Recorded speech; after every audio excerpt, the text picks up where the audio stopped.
చారిత్రక తప్పిదం. బాధ్యతల నుంచి పారిపోయేటటువంటి ప్రజాస్వామ్య ప్రభుత్వం అవుతుంది. ప్రజాస్వామ్యం అంటే ప్రభుత్వం బాధ్యత తీసుకోవడం. ఇప్పటికే ప్రజలకు విద్యా, వైద్యం అనేది అందని మావి పండులాగా మారింది. అవును. ఇప్పటికే మనకి భారతదేశంలో సిగ్గుపడేటటువంటి పరిస్థితి ఏంటంటే, అక్షరాస్యతలో మనం అట్టడుగులో ఉన్నాం. అట్టడుగున. భారతదేశంలో ఒకప్పుడు బీహార్ అట్టడుగునుంటే, బీహార్‌ని దాటి దరిద్రపు స్టేజ్‌కి వచ్చాం మనం. నెంబర్ కానీ 1 ఇవాళ మన చిన్న మన చిన్నది తర్వాతన బీహార్.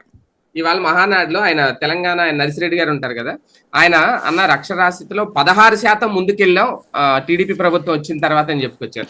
సరే, ఆయన లెక్కలు ఆయన చూసుకుని అదే వాళ్ళకి అదే వాళ్ళకి అదే జరిగినయే చెప్తారు కానీ జరగని ఎప్పుడు ఒరిజినల్ లెక్కలు అదే చెప్పారు కదా. అవును. బేసిక్గా అక్షరాస్యతలో అసహ్యకరమైన పరిస్థితికి ఎందుకు పోతున్నాం మనం? ఇప్పుడు ఆయన చెప్పినట్టు 16% ముందుకు వచ్చిందంటే, ఏది 50 నుంచి 16 ముందుకు వచ్చిందో, లేకపోతే 60 నుంచి 16 ముందుకు వచ్చిందో.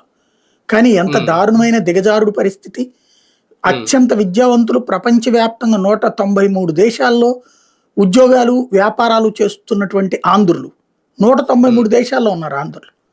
కానీ అవును. సొంత రాష్ట్రంలో అక్షరాస్యతలు అట్టడుగున ఉండడం అంటే సిగ్గుచేటు. ఎందుకని? మన విద్యా వ్యవస్థను మనం స్వయంగా చేసుకున్నటువంటి నాశనం. ప్రైవేట్ కార్పొరేట్ విద్యను ప్రోత్సహించిన మొట్టమొదటి రాష్ట్రం ఆంధ్రప్రదేశ్. ఆ దరిద్రం అవును. వెంటాడుతోంది. ఇవాళ అవును. ఒక రిక్షా తోలేటటువంటి వాడు, ఒక ప్లంబరో